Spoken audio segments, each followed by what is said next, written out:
Thank you for tuning back into the WalkOn Pod. This is now episode 10, where we have another very special guest with us. He's a NCAA champion, three-time NBA champion, and now currently a member of the Memphis Grizzlies. We have Danny Green with us today. Appreciate you being on with us, man. Oh, thanks for having me, man. It's a true honor and pleasure, man. I've been lucky. Appreciate the introduction as well. Yes, sir. Hey, we try. Jared, Yeah, big time ups to guest. you for getting this set up and everything. So, thank you. Yeah, no, these up to we got a shout out Marquise. So, Yeah, big Keys. He's doing what happened. Shout out to Keys, man. Yeah, shout out to Keys, So do you want to just jump right in? Just get straight to it, All Jared. right, cool. So we kind of want to ask you about your journey and kind of you've had this is what year 14 in the NBA, right? So yeah, kind of obviously we know you went to North Carolina, won a national championship, was a great high school player, all that stuff, and we want to know just to kind of start us from the beginning, what was it like going from McDonald's All-American to winning a title at UNC? Obviously making that, being a highly touted player and then being able to turn that into a championship, which most guys don't get to do. Yeah, man. Every level of the game changes. It gets faster, stronger. Guys get smarter.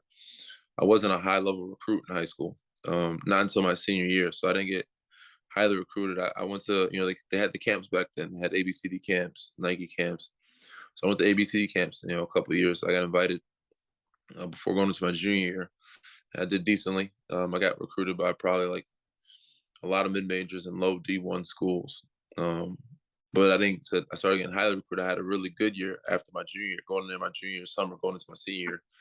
That's when I got recruited by some bigger time schools, and that's when Carolina came on the board. And for me, it was a no-brainer because I've been a Carolina fan since I was a youngster. And you can go back to my childhood, see me watch, wear Carolina clothes and stuff like that. My dad he's a big fan of them. So once they started recruiting me, it was pretty much over. But I was lucky enough to be a McDonald's All-American, which was another goal of mine, and played in the game, had a lot of fun. But when you go to a school like that during that time, obviously it's a lot different now. All the top recruits are going there, so it's going to be a battle to just play. But I believed myself. I went there. I played a decent amount my freshman year, not a lot. They had won a national championship before I walked in, so the expectations were pretty high. Everybody had left. I was in the class with Tyler Hansborough, Marcus Ginyard, Bobby Frazier, Mike Copeland. So we had a good squad, a couple of McDonald Americans. But I didn't start. I played them out, but didn't start. The following year, we brought another six McDonald's All-Americans. So we brought in Wayne Ellington, Ty Lawson, Brandon Wright, Deion Thompson, Alex Stevenson. So we had a squad. We were very deep. And we also had juniors and seniors there that were there the year before too. So I didn't play much at all my sophomore year. I had to pretty much go back to the drawing board, figure it out. Junior year, I thought about transferring after my sophomore year. That's how little I played, and getting close to home back in New York.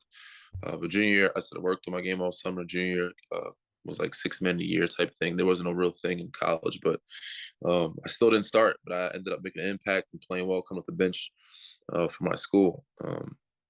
We had a hell of a senior year. Got a chance to win each year. We went further in the tournament, so I got a chance to win a title my senior year. Went to the Final Four junior year, lost in the Final Four senior year, won a national championship. I was drafted in the second round. From there, the work kind of started over again. Game gets faster, stronger. The guys get smarter. Cleveland, they had a stacked squad. Shaq was there, LeBron was there, of course, and Anthony Parker, Mo Williams, Zydrunas Ilgauskas, Andy Varejao, Delonte West. We had a squad. So I wasn't projected to play at all. So once again, I go back to the bottom of the totem pole, not playing at all. And everybody's like, just stay positive, stay ready. Your time will come. After that year, LeBron made the decision to leave, went to Miami, and then the whole organization kind of changed. So yeah, that was kind of the path for me in college. But after that, getting to the league, kind of starting over, there was a lot more going on too. It was a roller coaster. And after Bron left, a lot of stuff changed. I got cut. I was at home for a couple months, played in the G League, which was the D League back then. Got called up later on to a team, kind of had the the lockout happened after that, so I went and played overseas. I had to come back and remake the team. I didn't know that. Yeah, man. The rest was history. I was in San Antonio. They gave me opportunity, and one injury from Manu gave me an opportunity to showcase what I could do. And from there on out, I was prepared for that moment. And I was in San Antonio for 7 years. And that's crazy, man. I honestly didn't know all that. That's huge part of kind of what we talk about and here in the WalkOn Pod, just being able to have that mentality of like the work never stops and always being ready. Because when you're a walk-on in college, or even when you're McDonald's All-American college, like you never know when that moment's going to come, and you got to be prepared. Exactly. And to kind of jump off of that, obviously you create a good platform for us to talk about is like, what do you think allowed you to become like an elite role player, like from North Carolina to even obviously in the league, everything's specialized and you found your niche and you really like flourished in that and now considered one of the best role players in the league?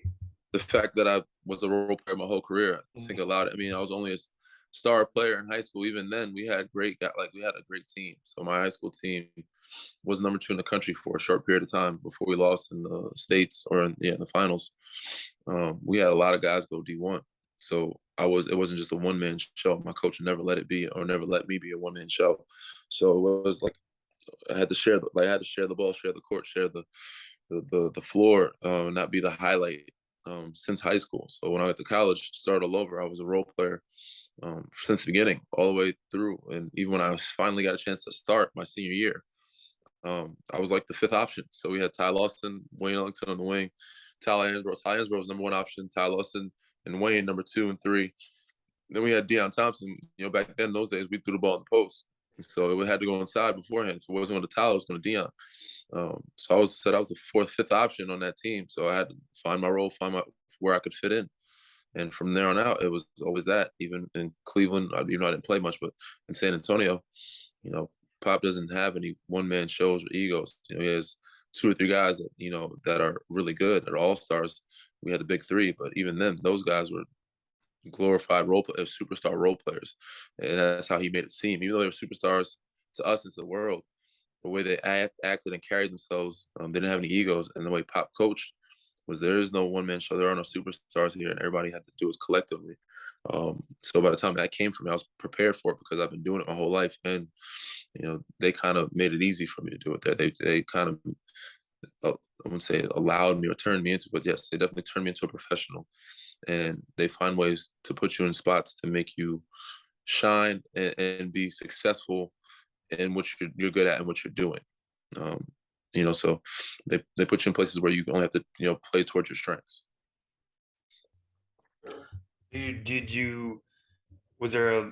I'm sure there was, but were there like a lot of moments of frustration where you feel like you could do more, you wanted to do more? And was there something or someone that like helped you like kind of temper that feeling and understand like the long play?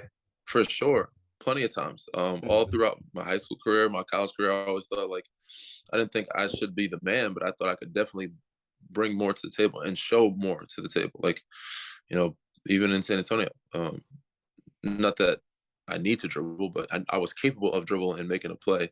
That's not what they needed me or wanted me to do. In Carolina, they didn't need me to play pick and roll. I'm sure if I was able to be groomed into that, I would have got better at it. And same in San Antonio, if I was groomed to like have more freedom to do that, I would have got better at it and been like more of a playmaker and end shooter. But I had an interesting question asked me today, and I'm in Memphis now with the young guys. Dylan Brooks was, what's the key to having a long career? And, there's many things that run through my mind when he asked me that. But I think the biggest thing is knowing who you are, finding out who you are and staying true to that. So the sooner you find that out and the sooner you become, less delusional into thinking that I can be a superstar, I am a superstar. And, obviously when you're young, you have room to grow and work in your game. So you can showcase things. So obviously do your strengths, do what you're good at, but every summer work on like one thing that you're weak at, try to get better at it and do it and try to show like your growth. But when you come to certain teams, they already have their superstars. They bring you in to do what you do well. So do that. And I said, I'm going to say stopped working on my game, but I stopped trying to add a bunch of stuff to my game like 7 years. like oh yeah, I'm gonna try to work on pick and roll or between like outside handled the ball, worked on ball handling and did all those things. I would add working on floater game or add a pull up. But now the game is a certain way. Once you figure out what the game is and what your game is, that's all I need to work on at this point because that's what they're bringing me to do. They're bringing me to play defense. So make sure I stay in shape, have my foot quickness and lateral quickness, and offensively space the floor. So I better be good at perfecting and staying sharp at knocking down shots and getting to the corner. Obviously, you got to have a counter. So one dribble pull up wouldn't hurt and having a floater, but making moves off the dribble and trying to play pick and roll and dunking the ball, that's not what I should be working on because it's not going to happen often. Just hit your threes. Yeah, the key to longevity is knowing who you are and staying true to that and to just working on that and sharpening that every year. When would you say that you figured that out, like what you needed to do to now be where you are year 14, 15? That's a great question. I mean, because most kids, even me, I was well aware of who I am. I was never really like, oh, I think I'm a star. I was not delusional in that sense. But even then, as a youngster, as a competitor, you believe you can be great and do more. And obviously, It takes certain systems to be like, look, we know you can, but this is what we need from you. We need to give yourself up for that. Everybody gives themselves up for the better of the team. And I fought it for years. I fought it for a while. Even mentally, like. And I know I should probably do this more than I can work on this. There was 1 year where I actually came back and had to handle the ball a little more and get a little more of the bounce. I think it might have been the year Kawhi was out or hurt some. But outside of that, probably right after that, as I was getting older, probably when I got to Toronto, I didn't need to, I still worked on my game. I still do. But once I got in the game, I knew that what I needed to do was stay within the offense and find my find my spots, catch and shoot here, catch and shoot there, maybe one to pull up, floater game, or probably towards the end of my career, probably the last 3 or 4 years is where it started to, I wouldn't say sink in, but I started to just accepting it and embracing it the most instead of like, and not saying I didn't work on my game, but in the summertime, I didn't continue to work on like all those things that everybody does and drill. I worked on what I know I was great at and what I was good at and what they're bringing me in to do. Because in Toronto, there was some more freedom. But once I got to LA, it was like, they're bringing you in here for one reason. And, it's like, oh, you should do it. Your family and friends, outsiders, you should add this to your game. You should be doing this more. It's like, bro. Why? Well, I don't need to do that. For one. Two, like that's not my game. That's not what I need to do. It's not my game. I'm doing just fine what I'm doing, and I'm making good money doing that. And I don't need to do any because they're not bringing me in to do anything else. So I would probably say around the Toronto, LA years when I first, for sure, when I got to LA, it was like, I don't need to. But even that Phil Handy there, he was great. So we worked on my game quite a bit there. Even still, I miss working with him because it's fun to be able to see or just work on and do those things. It's fun to work on your game and have those in your repertoire if you need it. And to yourself, you just have to have like, work on your game with yourself and to mentally have that confidence. Like, okay, I still got this. I can still do this. Not saying other organizations don't do that, but like they're not gonna have you doing a drill workout 1-on-1 or some ball handling stuff like Phil does. Just so you get rhythm and feel. That's just more of a ego thing. When you're working on those. It's nice to know you still got it. Yeah, it's more of a thing like I can still do this. I got some. Got some wiggle left. Yeah, but. Don't need you can bring it out. You can bring it out in Memphis. We'll see. I doubt it, man. I doubt I'll need to, especially since coming back from a knee injury. I'm gonna probably keep it simple. Yeah. Still stronger, but let Ja get downhill and kick it to you. That's it. I'll get to the 3-point line, and if I don't have a shot, I'm gonna drive kick, find somebody else. They play very good basketball the right way here, and because the thing is, it makes it easier to be you when you're playing with a lot of other guys that are very similar to you or play the right brand of basketball because.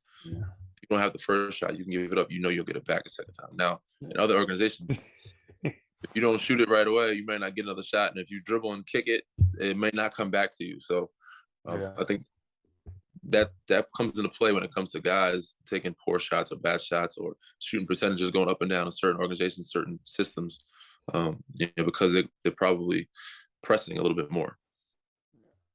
That's one of the other things we kind of wanted you to touch on is what do you think the biggest difference you've seen between the good coaches and the great coaches that you've played for? We don't have to name any names or anything like that if you don't want, but like, what do you think the biggest difference is? And even bad coaches, like, again, you don't have to name any names, but what do you think the biggest difference is? the level of expectation, but the discipline factor. I think the more successful ones had a higher expectation for discipline, and they made sure they had the basics, and guys perfected that, and guys held that to a high standard, of creating great habits and doing things the right way. Obviously I haven't played for many or any really bad organizations or bad coaches, but the ones weren't as great as the ones I would say lackadaisical, but they allowed too much freedom sometimes, that type of thing. And I'm not saying that a lot of times those are a good thing, because you need that within, a lot of coaches get freedom, but they also had a discipline. So you can find the balance between both, where guys can play free and have fun, but also have the right habits, and be disciplined. And day to day, you'll get good execution. And those to me are said the better coaches. How hard is Pop to play for?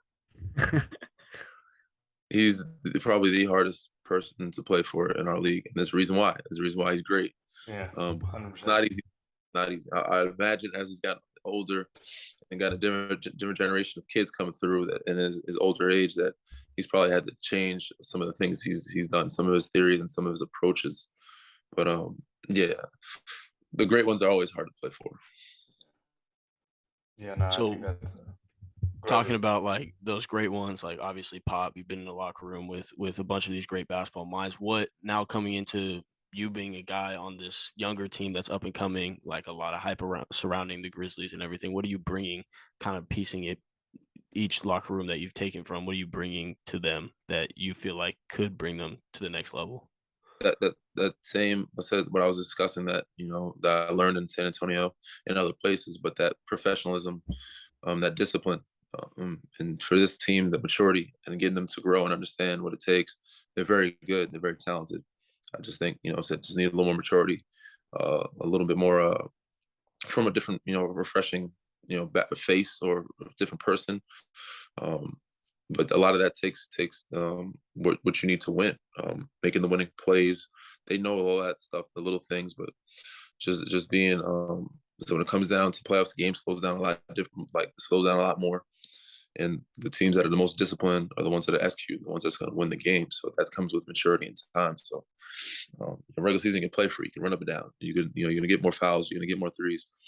Playoffs, it slows down. So the more mature, disciplined teams are the ones that are going to come out on top. And that's pretty much the thing that I'm going to try to, push to them.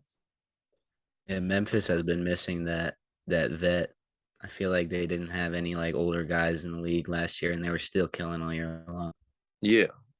So that's what I'm here to bring. I'm here to try to be that vet and try to get them to be mentally and physically and mature enough to win some playoff games.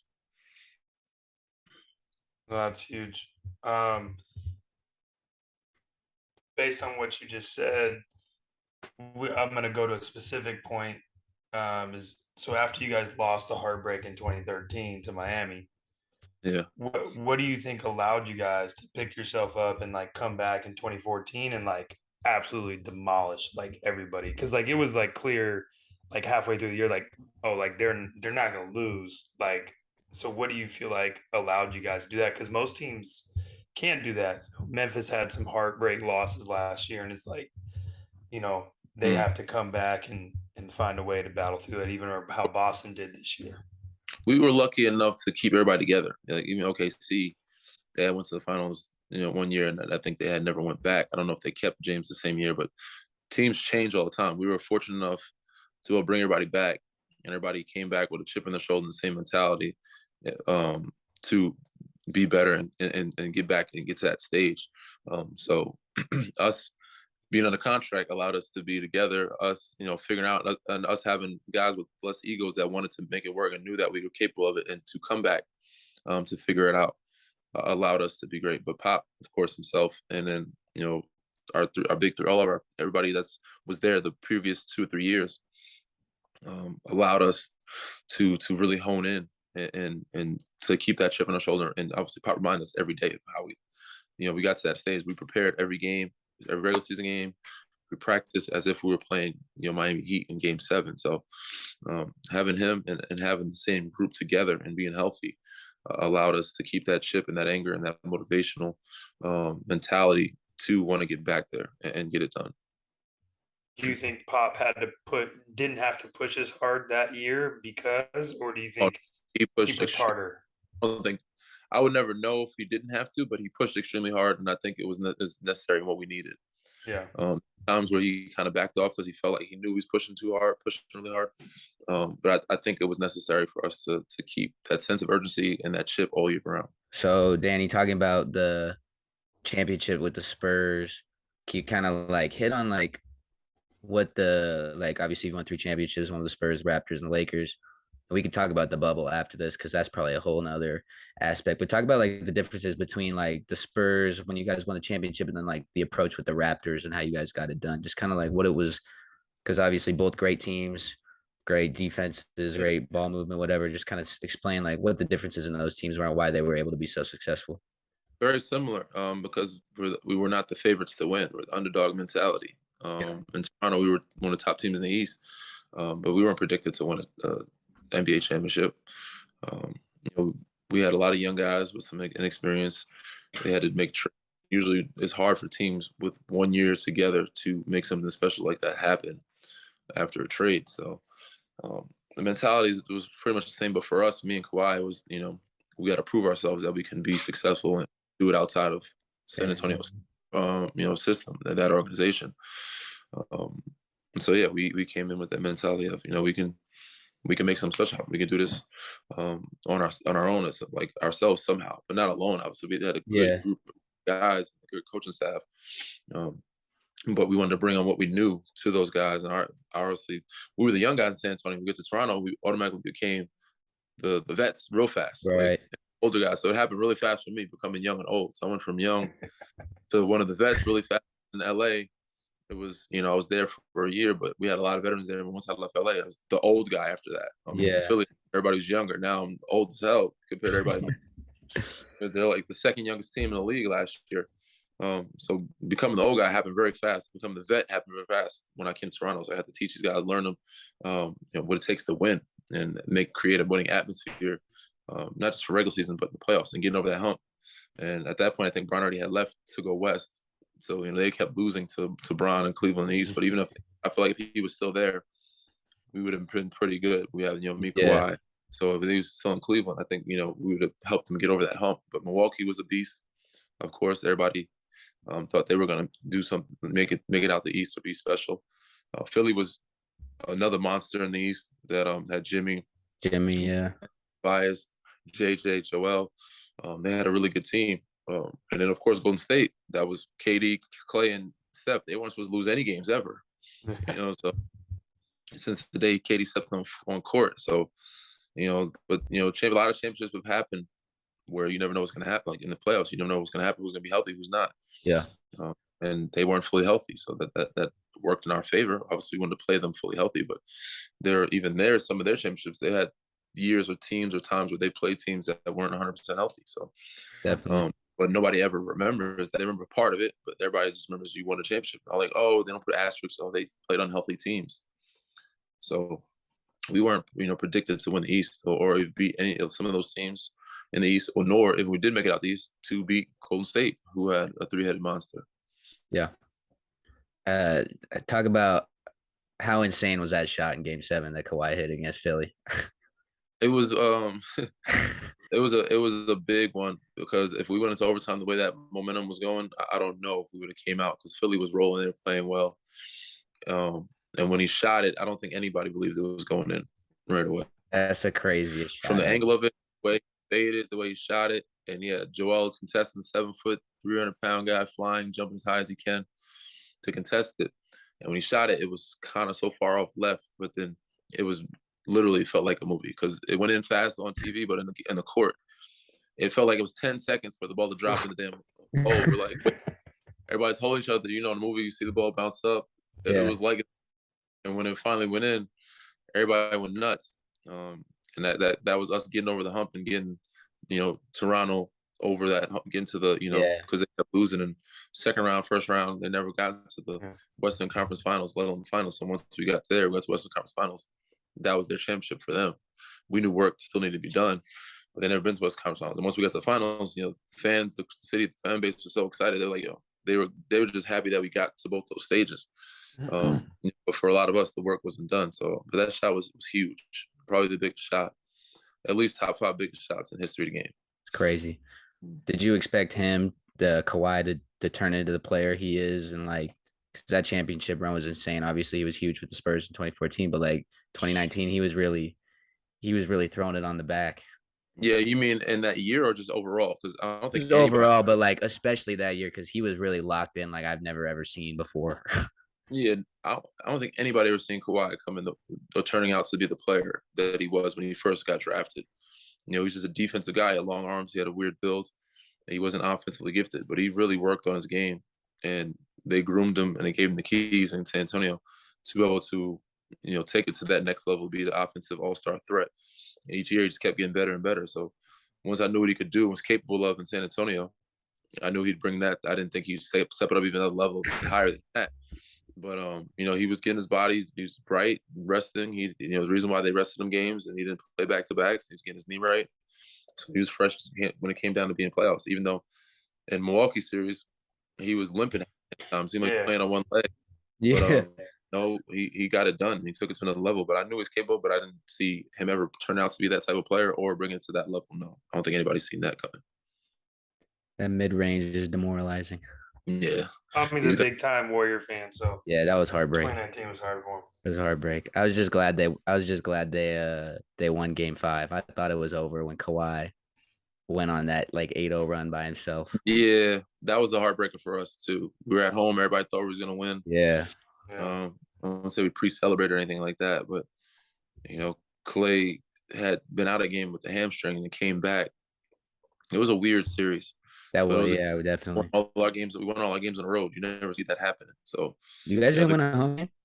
We won one home game, and then like the next 3. So we won 2 in Golden State. We won games 3, and we split at home. You had home court advantage too, right? I'm pretty sure. Court advantage. We split at home, and we won the 2 on the road. So we went up 3-1 going back to Toronto. Yeah. Lost at home again, and then ended up going to Golden State and winning. So we won 3 on the road. Yeah, I was sick. Congratulations, but I was sick. Thank you. I mean, y'all won enough. There's no reason. Yeah, that's facts. They got it back this year. They got it back this year. Got it back a couple years. Y'all got 4 of them. So facts. Kind of speaking of championships and whatnot, you're a part of like a very elite group that have won a NCAA championship and an NBA championship. What is the difference in feeling of winning an NCAA championship versus an NBA championship?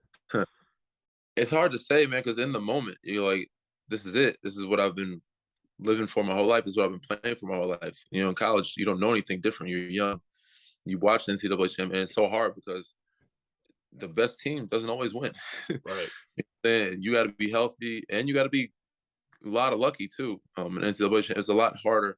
The best teams usually in the NBA come out because it's a series. You got to win. Mm-hmm. Beat a team 4 times before you can move on. NCAA, you have one bad night, you're going home. You could be the best team in the country, the best team ever put together in the history of college, but you still may not win a national championship. There's a lot of really good teams that never got a chance to win one because they had a bad night, or one team had a great night and just shot lights out. So winning that was kind of like winning the lottery, So it's like, and as a kid, it's a dream come true type thing. So when you're on that moment in that stage, you're like, this is the greatest feeling ever. And anytime you win any championship, it's like that. So even in the NBA, it's like the greatest feeling ever. And especially after losing the way we lost them, that way I've won them, it's been very, I wouldn't say lucky situations, but it's been situations where it's more gratifying and you appreciate a lot more because of the road you had to get there to get it done. Right. Losing one in Miami, then come back and have to win one. And then, like 4 or 5 years later, not getting back to the finals again and then going to a new organization where they didn't think you could be effective outside of that organization and winning with another, for a whole country, winning it again. The only one that to me I would say is expected was the LA one. That one, they had high expectations. We were supposed to win. If we didn't win, it would have been a bust. Like the other 2, we were underdogs, underrated, and didn't see. And so you appreciate it. And obviously I enjoy everyone. But I think I appreciate the LA one, even though it was expected, is because it was such a rough year and the bubble was the hardest thing to ever do. And COVID, everything that was happening. Yeah. So that to me is why that one was a special one. They're all special. They're all different. People say, what's your favorite one? Like, can't pick your favorite kid when you have 3 kids. And you're like, oh, well, you love all your kids. You love them differently. They all came out, different times, different ways. You remember, what you were doing during that time, how hard it was to get there, and what it took. So they were all special in different ways, but the only one that was expected because we were so much better than everybody, or because we had so much talent and they put so much money, was LA one. Everybody's like, Bron, AD, and all the pieces they put around them. We were supposed to win that year. No. Which ring is the nicest? That's hard to say, man. Obviously, as the years went on, the rings got bigger. You know what I'm saying? So San Antonio ring was huge to me at the time, but it's the smallest one I have. And it's crazy for that ring to seem small to other ones. Toronto ring is absolutely ridiculous. It's probably the biggest one. The LA one is really nice because it got purple diamonds and stuff, but it's like medium. So it's hard for me to say, which one is the nice, like I said, it's like your kids. But I think if most people, I think when they look at them, they probably say the LA one because it's not too huge and it's got a little bit flair to it, I guess. The Toronto one's really nice too.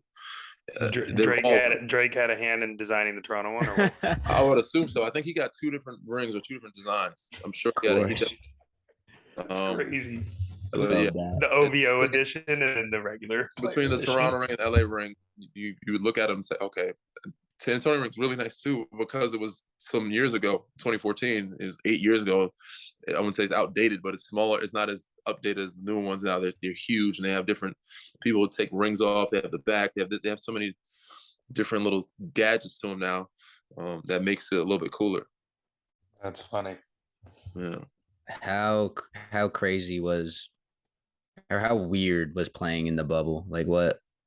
Like, that just has to be the weirdest thing ever. It's the hardest thing I ever had to do. I've been through some rough stuff, man.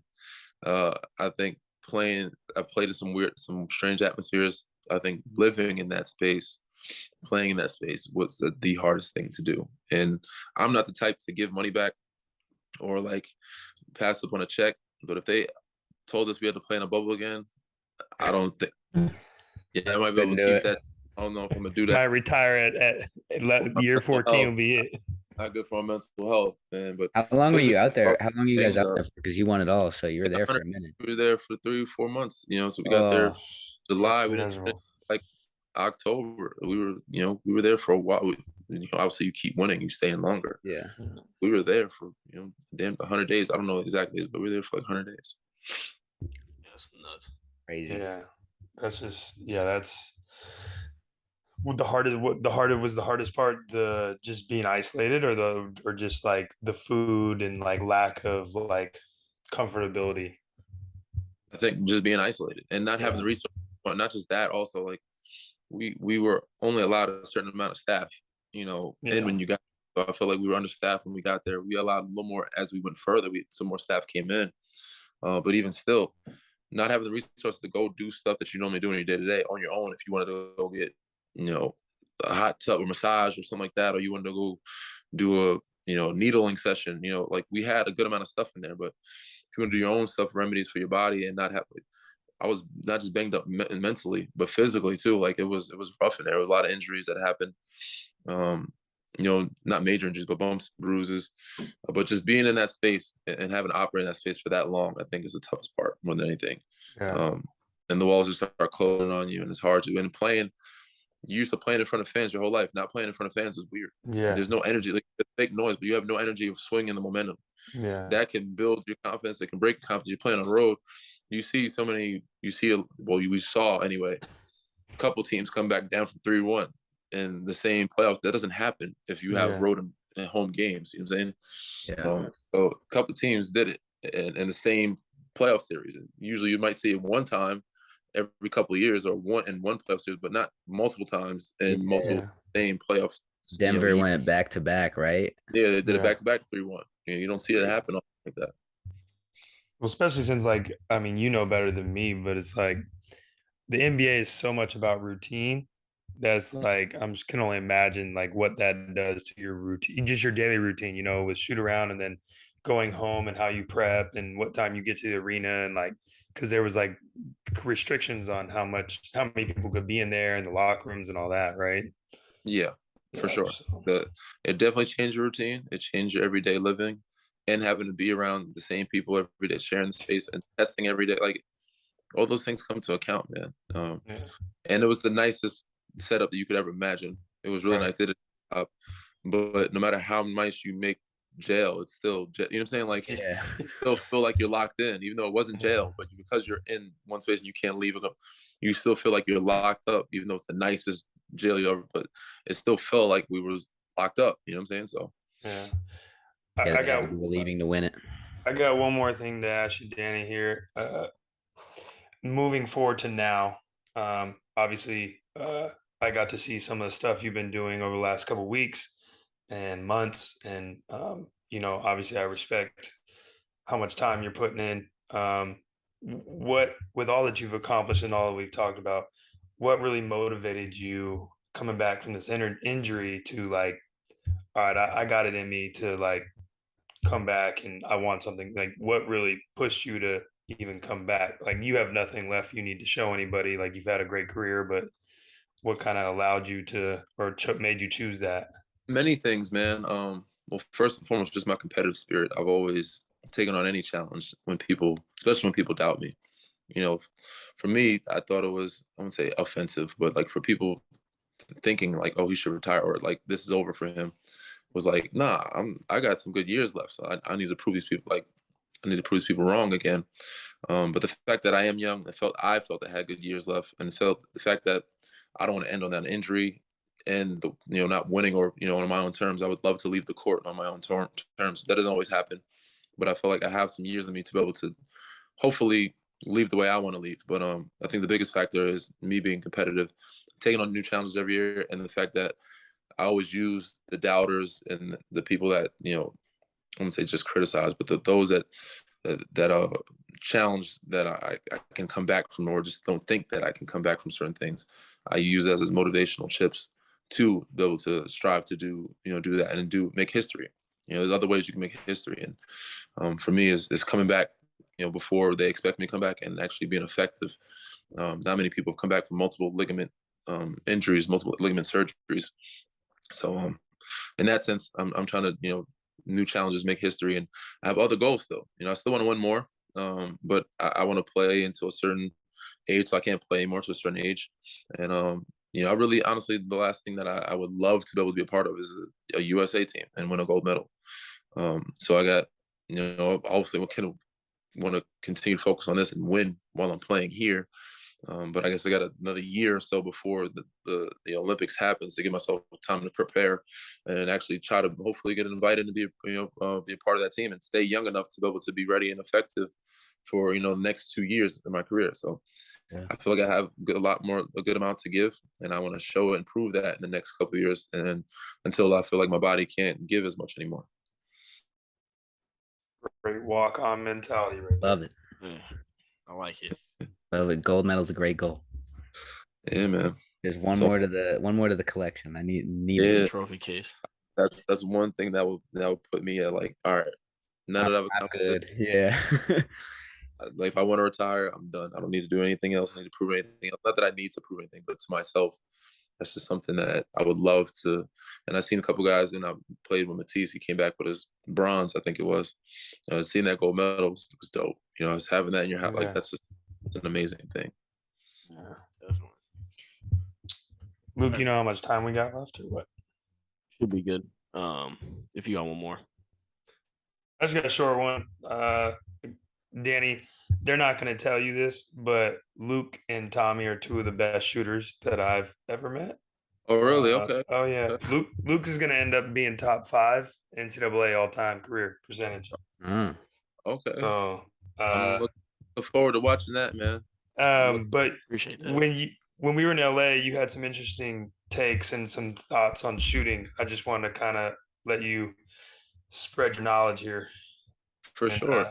What you think about, and I know I've worked a ton with Lethal, and even before him, I've had my own little routine of certain things. But working with him has allowed me to see the inside of another a shooter and up in habits, in the funnels. But working with him, I said as a shooter, obviously it's all confidence mostly in this game, in this world, especially in the league, is confidence, because confidence can make or break you. The only way to build that confidence is the repetition. And obviously, say practice makes perfect, but perfect practice is what you want to build on. You want to perfect the things that you're doing in practice and make sure you're perfect in practice so that when it comes to game time, it's second nature. Obviously guys work on fadeaways, this and other, but when you have no defense, he's like working on you making sure, you have no defense here. Make sure you get to that spot and be balanced. Make sure you knock that down. Obviously you can make some adjustments in the game, but slow yourself down right now. Make sure you get a good catch. Make sure you get your balance and your legs under you, and make sure you're shooting it the same way every time. So when I'm doing that, when I'm with him, even if I wasn't doing it with him, but shooting repetition and make sure you're putting the right reps in allows you to build confidence. So, you want to have, there's going to be ups and downs in everything, but especially in this league as a shooter, in any league, there's going to be ups and downs, there's going to be waves. And when you're having slumps, the best way to get through it is to shoot it out, but get back to the fundamentals and the basics. And for me, it's making sure you're form shooting and making sure you're holding your shot, lock, leave, and stick, getting your balance, and shooting the same way every time. And, it'll come back to you. Get a good catch. That's what I remember. Get a good catch. If you get a good catch. I asked you said, if I get a good catch, it's money. Yeah.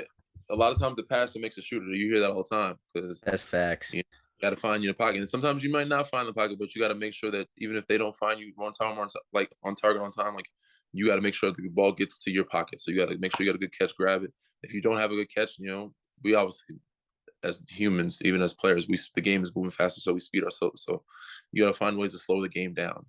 And if you don't have it right away, you can get up off it, or you take one dribble, pull up. Usually, if you respect the shooter, they're going to run you off the line. So you can find your shot off a bad catch. But the biggest focus for me, once I get in my pocket, I'm sure there's great shooters, you get in your pocket, the less to think about, and it feels good and leave in your hands. So make sure you get a good catch and hone in on that first. Don't skip steps. And people look at the basket before they catch it. That's when you drop the pass.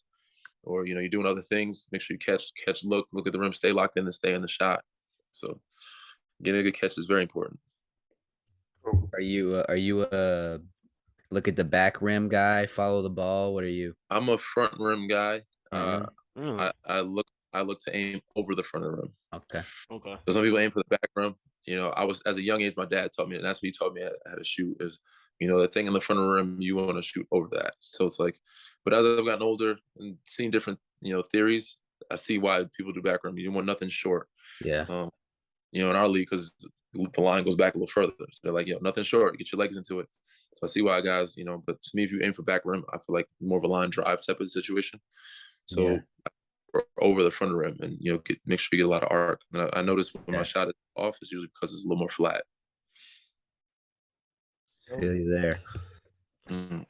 What kind of mental state were you in that 2013 finals when you broke the record, throwing it into an ocean? Locked in, man. I don't even realize I was realizing that it was the finals. You know what I'm saying? I was just trying to win. Can't miss. So, like, when you drown out the crowd, you drown out everything else, and you're just playing basketball to win. That's probably when you're playing your best and you're purest. Like, I was just having fun and just playing to win. I wasn't thinking about myself like, oh, I need to step up, or I need to make shots, or I need to do this for us. Now I was just like, nah, F them. Like, they're supposed to be the number one team. Like, we got to beat these guys, and I'm going to prove to them that we can beat these guys. So we were all just so locked in at beating them. We didn't think about our individual performances of like, oh, I didn't let the game, most guys struggles usually let the game seep in and they overthink. When you're not thinking, you're just playing. That's when you're playing best basketball. So during that time, I was just playing and hooping and not even thinking about it. And I think it took me a couple months later, like, damn, I was just in the NBA finals. Like, I can't believe I was on that stage. And, that's a big deal. It was my first time there, but I'm like, if we would have won, I could have had a chance of winning finals MVP. Like, it was that crazy. I'm like, holy shit, I was in the NBA finals. Like, but at the time though, I didn't sink in. And I think my surroundings helped with that. Pop helped with that. They didn't allow us to think about, the stage or how bright the lights were. It was just, we got a job to do. And we're going to go do it night in, night out, regardless of who was watching or how many cameras are on you. Yeah, that's so dope. All right, we ready for our starting fives, folks? Shall we? Yeah, we can do that. There's been a lot of controversy leading up to this. Oh my gosh, Danny, I keep smoking them in starting vibes, and they're mad.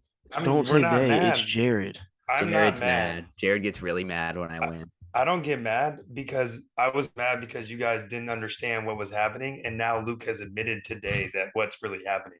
It's fine. End of the, I gave Tommy. end of the day, Danny, I'm racking up these wins. So you know starting five is going to be? I have my starting five tonight, but I mean, we're doing North Carolina starting five all time for the listeners. I don't know that I can beat an actual North Carolina player. So Okay. Yeah, Danny, we'll let you set it off if you want, man. We All usually right. let you go first. My starting five for North Carolina, I'm gonna go with Phil Ford at the one. Also not because of the fact that he was just great, but because he was a pioneer. Of course, Mike at the two, Vince at the three, Antoine Jameson at the four. And I'm gonna have to go with Tyler Hansbrough, all time. I gotta put Tyler at the five. He's my guy. And as a walk on or coming off the bench, I have Sheed and Stackhouse. So like, depending on who was my sub, I really like Sheed and Stack. So either probably Stack or Sheed as my walk on or coming off the bench for them. There's too many people in Carolina to choose from. That's good. Well, you gotta give us one for walk on. just give us one. Someone super underrated. Yeah, if you want to put Rashid or Stack, that's cool. But I'm gonna think. One. I'm probably gonna. We'll come back to the walk. I'll go with Sheed because we have Mike and Vince on the wings. Stack, even though he's great, I don't think we need another wing with Mike and Vince, and they probably play the whole game. So yeah, with Tyler and Twan, they might need a sub. You need a big for a sub and a stretch four that can shoot it. So I'll probably go with Sheed. Love it. Who wants to go? Tommy, you can go, man. You're the winner. Yeah, go ahead, Tom. Stay mad, all right? I'm good. I got my backcourt. I got the GOAT obviously at the two. At the one, I put Marcus Page at the one. At the three, I had Jerry Stackhouse. I thought I wanted to go Vince, but I figured one of us would put Vince, so I put Jerry Stackhouse. And then in the front court, I have Bob McAdoo and Tyler Hansbrough. Ooh. Mac is a good choice. Yeah. I do like the Stack pick. I do like Marcus Page, but there's a lot of good ones. There's a lot of good ones. Yeah. Even Ty. I'm biased with Ty, Ray Felton. Yeah. I mean, and I'm young, so I got to see that Marcus Page shot, that crazy ass shot that he did. Career, man. He had a hell of a Yeah. Go ahead, Luke. All right. So Danny, to preface this, I'm a diehard Kings fan, so just be ready for some Kings players. Okay. At the point guard, Sacramento Kings draft pick himself, Kenny Smith at the point guard. We're going obviously MJ at the two. I think that's a no-brainer. I got Vince at the three as well. Those have been I like Kenny. Then we got Bob McAdoo at the four. And then I actually put Rasheed Wallace at the five. So that's my five. I think the Kenny Smith pick was going to be the difference one. So I think that I love it. I love it. I like Kenny at the one. Go Kenny crazy, was a great. Jared. Yeah, I'm going. I mean, like we said, the list could be very similar, but I had a lot of backups just to make it different. Mm-hmm. So at the point, I got Ed Cota. He's a good pick. At the shooting guard, I mean, you have to go Jordan. Just you can't. Yeah. So at the three though, I'm running into some problems, but I'm gonna throw some names out there. I got Rashad McCants at the three. Okay. Wow. I got James Worthy at power forward. Okay. And I got Tyler Hansbrough at the center. Psycho T. I didn't think you were going to do the Hansbrough pick. Tyler combo. Go backwards here, Jared. Luke, the Sacramento players. I'm surprised you didn't put HB in there. Harrison. Yeah, I was thinking that's my walk-on pick too. That's my walk-on pick.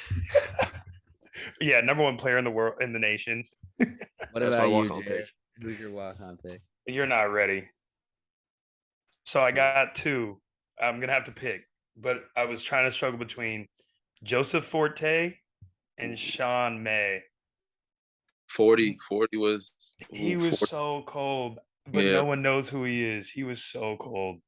Oh, we know who he was. He give everybody 40 every time we play. Forte. Yeah. I'm going Joseph Forte for sure. Big May was the goods too. He Yeah. took him a while to work on his body to get to that year he had. His junior year was unbelievable. Yeah. Won a title, 17-12. It was nuts. But I'll take Joseph Forte, walk-on pick. Good. I like it. Italian legend. I had Marcus as my point guard. As the walk-on, I had the dude that led him the rest of the way to get the championship the next year. I got Justin Jackson. Wow. That's your second Justin Jackson pick, right? Bryce had left. I thought you were going to say Bryce, but I think Bryce had left at that point. I don't think. Yeah, Bryce was gone. I think Bryce was gone. Another Kings player. Great pick. Another Kings player. I was actually debating on him or Theo Pinson because Theo Pinson was a bucket too. Yeah, Theo he had a hell of a college career too. He's one of the funniest people alive. I just remember Justin Jackson put he sealed the deal in the national championship. With the dunk, yeah. Theo was like, strangely enough, he's like the first and only player in Carolina history to average like 10, 5, and 5, something like that. Bucket. He's just a bucket. He was like his all around player because he played point guard to him too, but he played all positions. He played defense, but to him, all the point guards there, I think Theo averaged like the only person averaged like 5 rebounds and 5 assists. Like that's crazy. Something crazy. Like he has a weird stat like that. Crazy. A lot of good players. So Danny, you're going with you said Sheed? Yes, I'm gonna go Sheed on mine because I Sheed at the 5. I can have him sub for Tyler. Yeah. Sheed, Twan. I'm biased to Tyler my year, but if I was to go people outside of my year, I think I would go with Sheed, Twan, Vince, probably Stack and Mike, and have no point guard. But I have to put Phil Ford in that conversation because he's a pioneer. I would put Mike, Vince, Sheed, and Twan for the guys that I watched growing up. Those would be my. Yeah, it's hard to leave Vince off, but I didn't want to have a repeat, so. Yeah. That's how it goes. Well, Danny, thank you so much for coming on here. For sure. Before we wrap it up, I have to ask: are you a golfer? I'm not. I know Keith is. I haven't gotten into it yet. Jared's an aspiring golfer, and I think he has some knowledge for you. Yeah, I need to get some lessons first. I just don't have the time or patience just yet. I don't like doing stuff that I'm not good at, and it takes a while. A lot of patience. We talked about this in LA, but I'm telling you, Danny, I'll get into it. You don't need any lessons. All you need is 50 chips a night. It'll get you right. 50 chips a night will get you right. I don't even have a swing right now. I have to get a club and find me a swing. Chips are half swing, man. Half swing. You'll be good. All right. Sorry, Danny. I'm awful too. So we'll get Luke there. Luke is actually insanely good. So. Yep, and that's why Luke and I are going to beat Jared and Keith in the 2v2 scramble. You heard it here first. Still delusional. You heard it here first. We'll videotape it. We'll send it to everybody. It's going to be glorious. You know what? I don't know what they put in the water in Pocatello, but they should get that checked out. Bro, we'll see where Keith is at in that time. I know Keith can't wait to get back on the golf course. Oh, yeah, he's dying. Yeah. But like we were saying, Danny, seriously, super blessed to have you on. Man. I mean, thank you. Really appreciate you. Sitting here listening to you talk about basketball is just incredible. Just coming from a great mind, a real veteran, NBA champion, NCAA champion. Is so awesome. Thank you, man. It was a lot of fun. Big shout out to Keith. He made it happen. I appreciate you guys for the time and making it fun. So, Yep. I'll catch you guys soon. I'm going to get some food, man. It's time for me to eat. Yes, sir, man. Thank you, everybody, for listening in. This has been episode 10 of the WalkOn Podcast, double digits, big time. And as always, this is your favorite walk-ons, and we're walking out.